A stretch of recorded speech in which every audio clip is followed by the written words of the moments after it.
ரம்ஜானுக்கென்றே பிரத்யேக கலெக்ஷன்கள் தி சென்னை சில்க்ஸ்.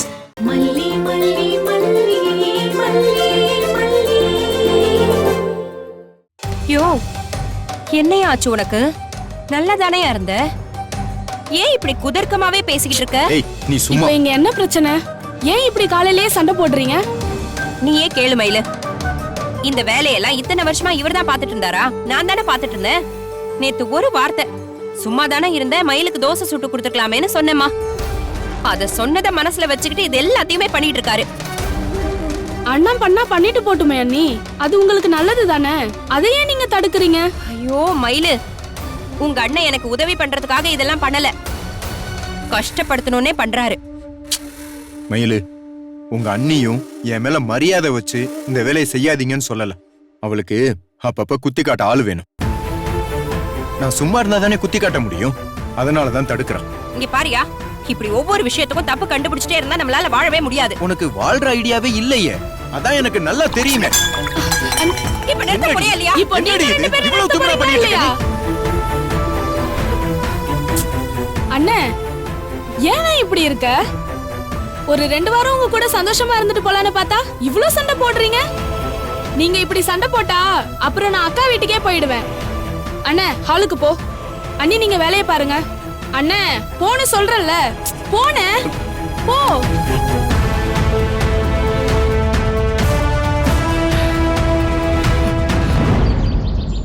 குணா, அங்க filing team வந்துட்டாங்களா? வந்துட்டாங்க விஜய். அப்ப ஃபைலிங்லாம் ஆரம்பிச்சிருங்க. நான் ஒரு 10 o'clock அங்க வந்துருவேன். சரியா? நாங்க வேணா வெயிட் பண்ணுவோம் விஜய். பில்டிங் ஒர்க்கை யாருக்காகவும் வெயிட் பண்ணக்கூடாது, நடந்துகிட்டே இருக்கணும். ஏதாச்சும் டவுட்னா மட்டும் எனக்கு கால் பண்ணு. சரியா? ஓகே விஜய். ஓகே. மலி, என்னங்க? மலி, வெண்பாவை கூட்டிட்டு வா. இதோ வரேங்க.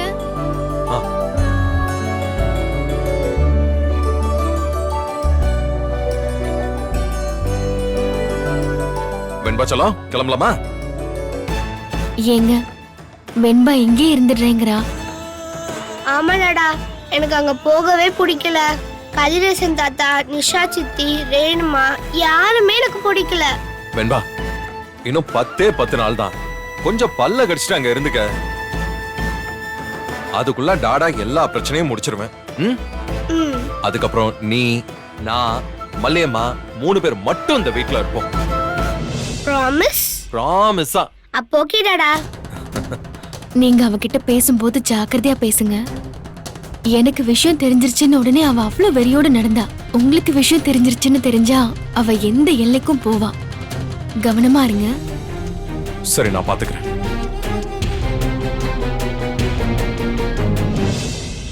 மல்லி, ராஜி வந்துட்டா. சண்டே ஆரம்பிச்சிடலாம். ஏ மல்லி, உனக்கு எத்தனை தடவை சொல்றது?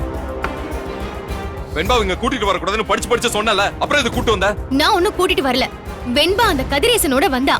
வந்து இங்கே இருக்கிறேன்னு சொன்னா நான் என்ன பண்ண முடியும்? மல்லி, உன்னால எனக்கு 2 பக்கமும் ஏன் தலை தான் உருளுது. வெண்பா உன் குழந்தையே இல்ல, அவர் ரேணுகாவோட குழந்தை. இதை எத்தனை தடவை உன்கிட்ட சொல்றது? உன் மரமடிக்கு புரியாதா?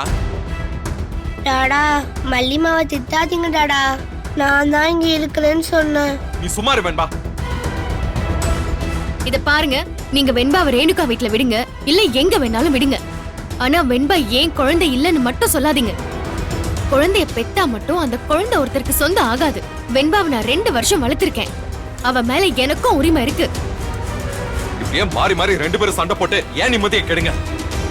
உங்க சண்டைனால என்னால ஒர்க்ல போக்கஸ் பண்ணவே முடியல. டெய்லி அங்க என் வேலையில பிரச்சனை வந்துகிட்டு இருக்கு. இங்க பாரு, இன்னும் ஒரு நாள் எனக்கு பாண்டிச்சேரியில வேலை இருக்கு. ஆனா நீ வெண்பாவை இங்க வச்சுக்கிட்டு இருக்கதால கதிரேசன் என்ன போன் பண்ணி திட்டுறாரு. உடனே வெண்பாவை கொண்டு வந்து விடுங்கன்னு சொல்றாரு. நாங்க இருந்து பதறி அடிச்சு வர வேண்டியதா இருக்கு. எனக்கு இதெல்லாம் தேவையா? இங்க பாரு, என் வேலைக்கு முன்னாடி வேற யாருமே எனக்கு தேவையில்ல, முக்கியமும் இல்ல. அதை புரிஞ்சுக்கோ ஃபர்ஸ்ட். இங்க பாருங்க, எனக்கு வாரத்துக்கு ஒரு நாள் வெண்பா இங்க வரணும். அவ்வளவுதான். ஸ்கூலுக்கு போய் நான் கூட்டிட்டு வந்துருவேன். அவங்க முடிஞ்சா என் மேல போலீஸ் கம்ப்ளைண்ட் கொடுக்கட்டும். இங்க பாரு மல்லி, உங்க 2 பேரோட பிரச்சனை என்னால தாங்கவே முடியல. இது இப்படியே போச்சுன்னு வச்சுக்கோங்க, யாரோ ஒருத்தரோட மட்டும் தான் என்னால வாழ முடியும், நான் முடிவு பண்ணிடுவேன். அதனால ஜாக்கிரதையா இரு.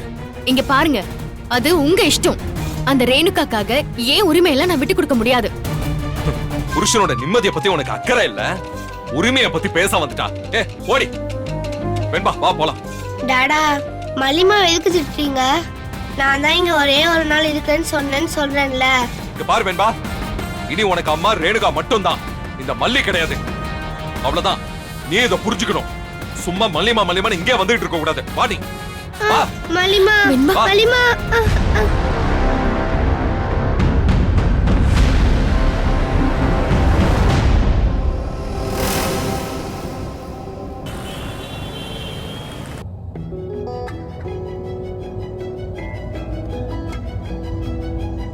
டாடா, நான் உங்க கூட டூ டாடா. நீயும் டூவா?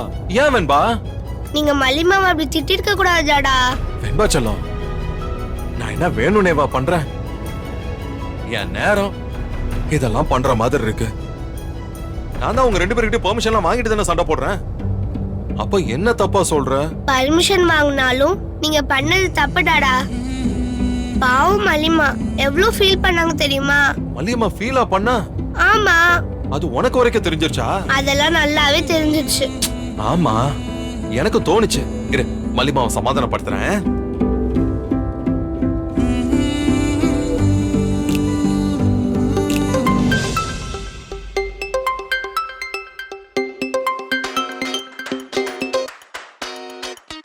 ஹாய் மல்லி.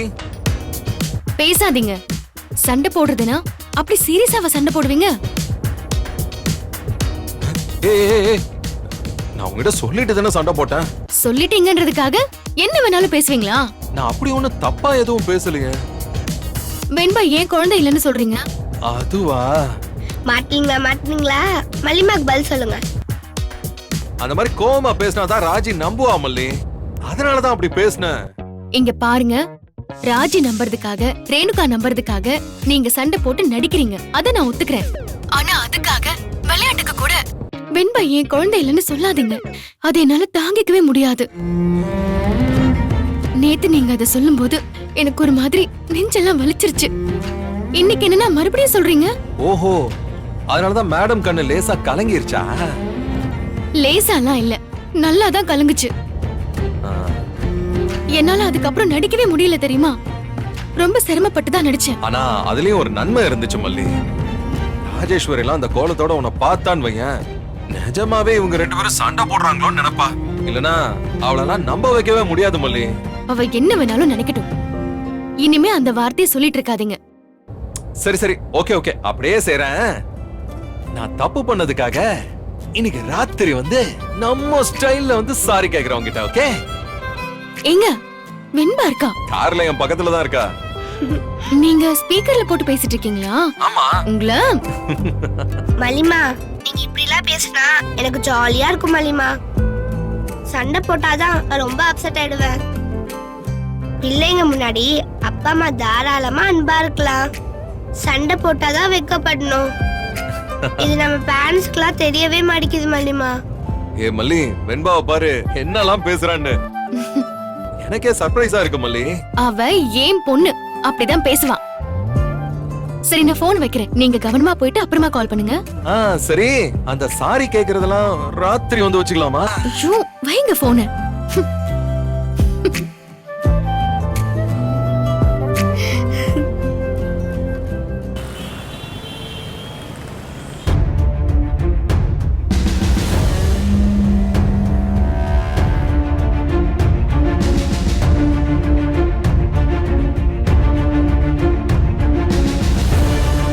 நீங்க அங்க விட்டுட்டே வந்திருக்க கூடாதுப்பா. எதுக்கு நம்ம பொண்ணு அங்க விடணும்?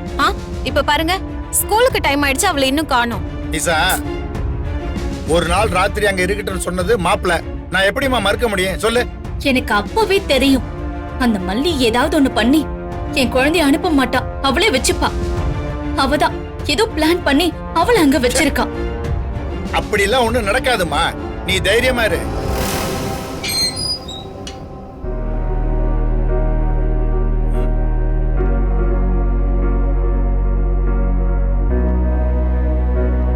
வாங்க மாப்பிள்ள.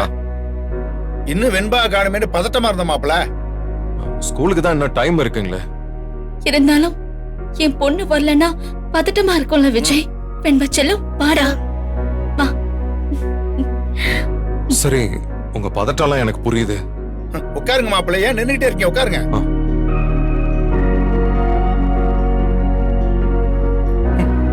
அன்னைக்கு இதே இடத்துல தான் அந்த மல்லி எவ்வளவு கூத்து பண்ணா தெரியுமா? என் பொண்ணு ரேணுகாவோட கழுத்தையே நெரிச்சிட்டா மாப்ள. எனக்கு ரத்தமெல்லாம் கொதிச்சிருச்சு. ஆனா நான் பழைய கதிரேசனா இருந்திருந்தா இங்க நடந்திருக்கிறதே வேற. உங்க முகத்தை நினைச்சுதான் மாப்பிள்ள நான் அவளை விட்டு வச்சேன். சாரிங்க, அவளுக்காக நான் சாரி கேட்டுக்கிறேன். மாமா, அவ மனசுல என்னதான் நினைச்சிட்டு இருக்கா? அவளுக்கு எப்படி இவ்ளோ தைரியம் வந்துச்சு? எங்க வீட்டுக்குள்ளே போந்து எங்க அக்கா மேலே கை வைப்பானா? யார் மாமா அவளுக்கு தைரியம் கொடுத்தது? உன் கோவம் புரியுது நிஷா. அவ வேற ஏதாவது சொன்னா கூட நான் தாங்கிருப்பேன் விஜய். ஆனா என் பொண்ணு மேல வேணும்னே சுடு தண்ணி ஊத்துனேன்னு சொன்னான். அதுதான் என்னால தாங்க முடியல. நான் என்ன பாவம் செஞ்சேனோ? என் குழந்தைய இத்தனை வருஷமா நான் பிரிஞ்சிருந்துட்டேன். இனிமே எப்பவுமே பிரிய கூடாதுன்னு நான் கடவுள்கிட்ட வேண்டாத நாளே இல்ல. என்ன அவ அப்படி பேசுறா? எனக்கு மனநல பாதிக்கப்பட்டிருக்கு. ஆனாலும் நான் ஒரு பொண்ணு தானே விஜய். எனக்கும் மனசு வலிக்கும்ல. நான் ராத்திரியில தூங்கவே இல்லை தெரியுமா? அவ சொன்ன வார்த்தை என் காதுல கேட்டுக்கிட்டே இருந்துச்சு. நான் அழுதுகிட்டே இருந்தேன். அவளுக்கு என்ன மாப்பிள்ள அப்படி ஒரு ஆங்காரம்? இப்படி ஒரு பொண்ணை நான் பார்த்ததே இல்ல மாப்பிள்ள. அவ ரொம்ப நல்ல பொண்ணுதான். ரேணுகா வந்த உடனே அவளுக்கு கொஞ்சம் இன்செக்யூர் ஃபீல் வந்துருச்சு. அந்த ஃபீல்ல தான் இப்படி எல்லாம் நடந்துக்க ஆரம்பிச்சிருக்கா. மாமா, நாங்க எவ்வளவு பெரிய விஷயம் சொல்லிட்டு இருக்கோம். நீங்க என்ன மாமா அவளையே சப்போர்ட் பண்ணி பேசிட்டு இருக்கீங்க? சப்போர்ட் பண்ணல நிஷா, ஏதோ உண்மைன்னு சொல்றேன். இல்லையே மாப்பிள்ள, இன்னும் நீங்க அவ பண்ணத நியாயப்படுத்துற மாதிரில இருக்கு. என் பொண்ணு இல்லங்கிற இடத்துல அவ உங்க வாழ்க்கைக்குள்ள வந்தா. இப்ப என் பொண்ணு வந்துட்டா, அப்ப அவ வெளியே தானே போகணும்.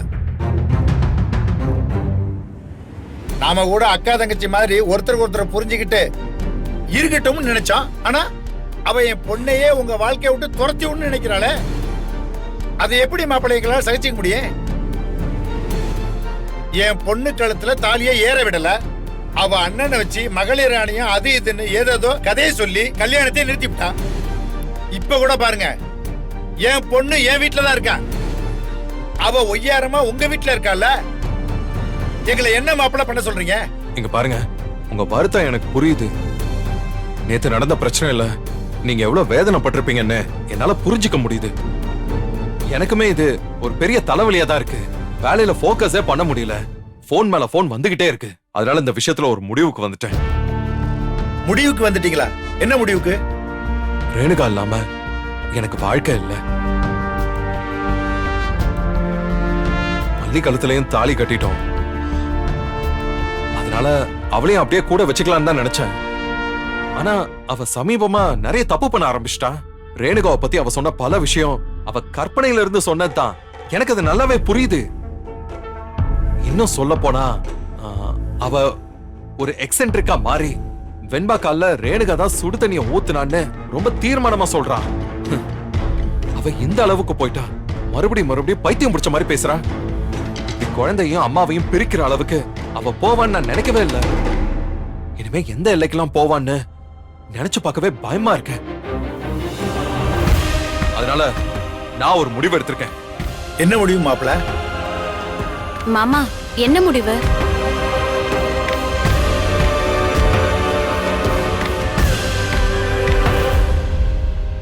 நீங்க சொன்ன மாதிரி அவளை அனுப்புறதுன்னு முடிவு பண்ணிட்டேன் சார். சும்மா அனுப்பிட முடியாது. ஒரு அமௌண்ட்டை செட்டில் பண்ணி அனுப்பிச்சு வச்சிடலான்னு இருக்கேன். விஜய், நீங்க உண்மையை தான் சொல்றீங்களா? இல்ல என்ன சமாதானப்படுத்துறதுக்காக சொல்றீங்களா? ஆமா மாமா, நீங்க சொல்றத என்னாலே நம்ப முடியல. எல்லாத்துக்குமே ஒரு லிமிட் இருக்கு நிஷா.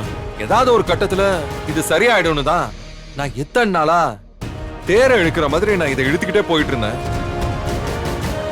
ஆனா இது முடிவுக்கு வர்ற மாதிரியே தெரியல. என்னாலையும் இவ்வளவு பிரச்சனையை தலையில சுமந்துகிட்டே இருக்க முடியாது. ஒரு கேப்புக்கு அப்புறமா பில்டிங் ப்ராஜெக்ட் ஆரம்பிச்சிருக்கேன். அங்க வேற நிறைய பிரச்சனை. ரெண்டையும் என்னால மேனேஜ் பண்ணவே முடியல. அதனால தான் நான் இந்த முடிவுக்கு வந்துட்டேன். இல்ல மாமா, நீங்க எதுக்காகவும் மல்லியை விட்டு கொடுக்கவே மாட்டீங்களே. திடீர்னு இப்படி ஒரு விஷயத்த சொல்றீங்க. எங்களால நம்பவே முடியல. நான் ரேணுகாவையும் எப்பவும் விட்டு கொடுத்தது இல்ல நிஷா.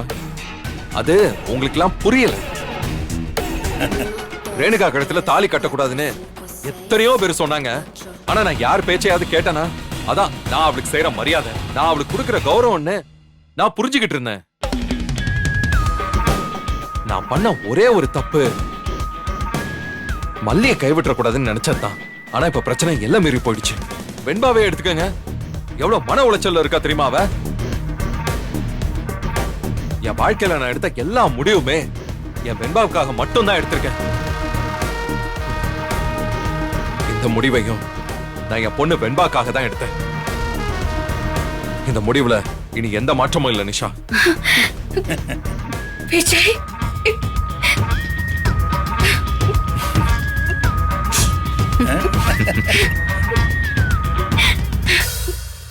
வெண்பா செல்லம், உனக்கு ஓகேவா? நீ ரேணு அம்மா கிட்டே இருந்துருவியா? நான் ரேணுமா கூட இருக்கணும் தானே சித்தி அங்க இருந்து கிளம்பே வந்தேன். ஆனா உனக்கு மல்லிமா தானே ரொம்ப பிடிக்கும், அப்புறம் எப்படி நீ ரேணு அம்மா கிட்ட இருக்கன்னு சொல்ற?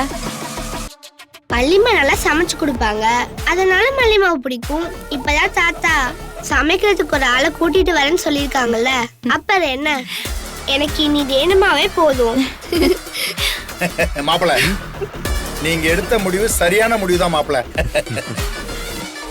எனக்கு ஒரு பொண்ணு வாழ்க்கையை கெடுக்கிறதுல இஷ்டம் இல்லதான். ஆனா நம்மள இந்த முடிவுக்கு கொண்டு வந்தது அந்த மல்லி தான். ஆனா என் கேள்வி என்னன்னா, அமௌண்ட மட்டும் செட்டில் பண்ணி அனுப்பினா போதுமா, இல்ல சரியா இருக்குமா? லீகலாவும் அதை சரி பண்ணணும் சார். ஒரு மியூச்சுவல் டைவர்ஸ்க்கு ஏற்பாடு பண்ணணும். அதையும் நான் யோசிச்சுக்கிட்டு தான் இருக்கேன். அதை செஞ்சீங்கன்னா தான் சரியா இருக்கும் மாப்பிள. மல்லி மியூச்சுவல் டைவர்ஸ்க்கு ஒத்துக்குவாளா மாமா? பேசணும் நிஷா. ரேணுவும் வெண்பாவும் தான் என் வாழ்க்கை நான் முடிவு பண்ணிட்டேன். இனி ஒவ்வொன்னா பேசி முடிவுக்கு வரணும். தேங்க்யூ விஜய். நீங்க உங்க மனசுல எனக்கு இவ்வளவு பெரிய இடம் கொடுத்து வச்சிருக்கீங்கன்னு நான் நினைக்கவே இல்லை. தேங்க்யூ. இத்தனை நாளா நீ மட்டும் தானே நடிச்சுக்கிட்டு இருந்த சுடர். இனிமே தானே பார்க்க போற என்னோட ஆட்டத்தை. பாரு, நல்லா பாரு. நீ எனக்கு தேங்க்ஸ் சொல்லக்கூடாது ரேணு, நான் தான் உனக்கு தேங்க்ஸ் சொல்லணும். என்னால உனக்கு எவ்வளவு கஷ்டம் வந்துருச்சு. ஆனா என் மேல இருந்த நம்பிக்கையினால, வெண்பா மேல இருந்த பாசத்தினால நீ எல்லாத்தையும் பொறுத்துக்கிட்ட. எனக்காக நீ எவ்வளவு விஷயத்த தாங்கியிருக்க. நான் தான் உனக்கு தேங்க்ஸ் சொல்லணும். தேங்க்யூ ரேணு. விஜய், மல்லிய பார்க்கணும், உடனே பார்க்கணும். ரேணுகா, அது எதுக்குமா? அவ வழியில அவ போகட்டும், நம்ம வழியை நம்ம பார்ப்போம். இல்லப்பா, எனக்கு உடனே பார்க்கணும். சார் பரவாயில்ல, நான் கூட்டிட்டு போயிட்டு வரேன். வெண்பாவை ஸ்கூல்ல விடுவோம்ல, அப்படியே நாங்க போய் பார்த்துட்டு வந்துடுறோம். ஓகே வரேனுக்கா? ம், ஓகே.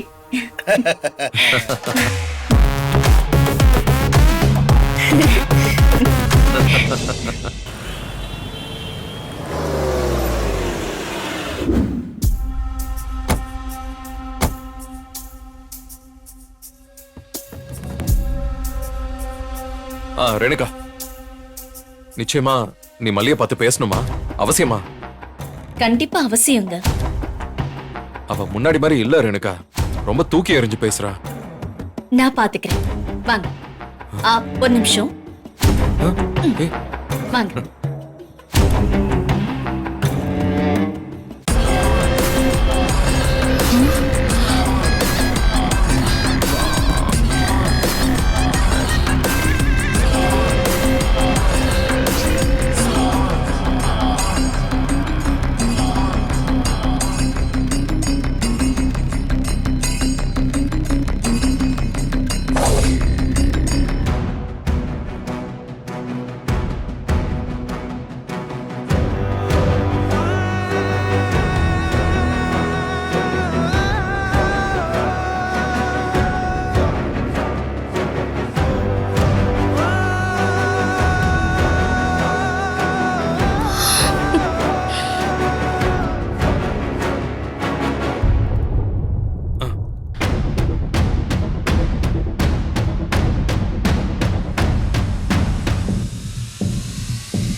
ஏய் மல்லி, மல்லி, செந்திரிக்கெல்லாம் வேண்டாம், உட்காரு. அவ்வளவு மரியாதை எல்லாம் வேண்டாம்.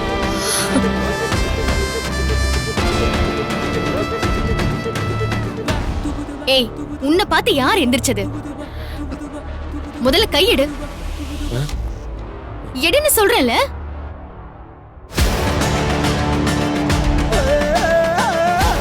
இந்த நிமிஷம் வரைக்கும் அவர் ஏன் புருஷன். கைய பிடிக்கிறது காலை பிடிக்கிறதுன்னு ஏதாச்சும் பண்ண, அப்புறம் நடக்கிறதே வேற. ஏங்க, உங்களுக்கு வேற வேலையே இல்லையா? ஏன் இன்னும் சைட்டுக்கு போகாம இருக்கீங்க? அவ கைய பிடிச்சானா உங்களுக்கு புத்தி இல்லையா? அப்படியே ஏன் முன்னாடி நடந்து வரீங்க? பாரு மல்லி, நான் யார் கைய பிடிக்கணும் பிடிக்க கூடாதுன்னு நீலாம் முடிவு பண்ணாத, அத நான் முடிவு பண்ணிக்கிறேன். ஓ, என்ன பேசுறதுன்னு இவ சொல்லி கொடுத்துட்டாளா? என்ன என் புருஷனுக்கு சொல்லி கொடுத்து கூட்டிட்டு வரியா? மல்லி, இங்க பாரு, எனக்கு யாரும் சொல்லி கொடுக்கணும்னு அவசியம் கிடையாது. எனக்கு புத்தி இல்ல. விஜய் விஜய் ப்ளீஸ், நீங்க எவ்வளவு கோவப்படுறீங்க? அமைதியா இருங்க. மல்லி, நீ கொஞ்சம் அமைதியா இரு. நமக்கு இடையில இருக்கிற பிரச்சனைய நம்ம பேசி தீர்த்துக்கலாம். ஏய், என்ன பேச போற? உனக்கு எனக்கு பேசுறதுக்கு என்ன இருக்கு? என் குடும்பத்தையே கலைச்சிட்ட, இன்னும் நீ எதை பேசணும்? சொல்றீ, என்ன பேசணும்? தயவு செஞ்சு உன் முடிவை பரிசீலனை பண்ணி பாரு. நான் இந்த வாழ்க்கைய பங்கு போட்டுக்க மாட்டேன்.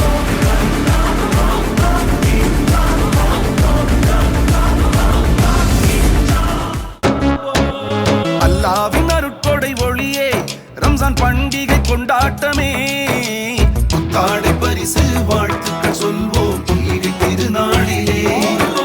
சிறியவர் பெரியவர் ஷாப்பிங் எல்லாம் சந்தோஷம் சந்தோஷமே. ரம்ஜான் பண்டிகை கொண்டாடுவோம் சென்னை சில்க்ஸ் உடையோடு. ரம்ஜானுக்கென்றே பிரத்யேக கலெக்ஷன்கள். ஆசியாவின் மிகப்பெரிய ஜவுளி சாம்ராஜ்யம் தி சென்னை சில்க்ஸ். இந்த வீடியோ உங்களுக்கு பிடிச்சிருந்தா லைக் பண்ணுங்க, ஷேர் பண்ணுங்க, காமெண்ட் பண்ணுங்க. மறக்காம சரிகமா டிவி ஷோஸ் தமிழுக்கு சப்ஸ்கிரைப் பண்ணுங்க.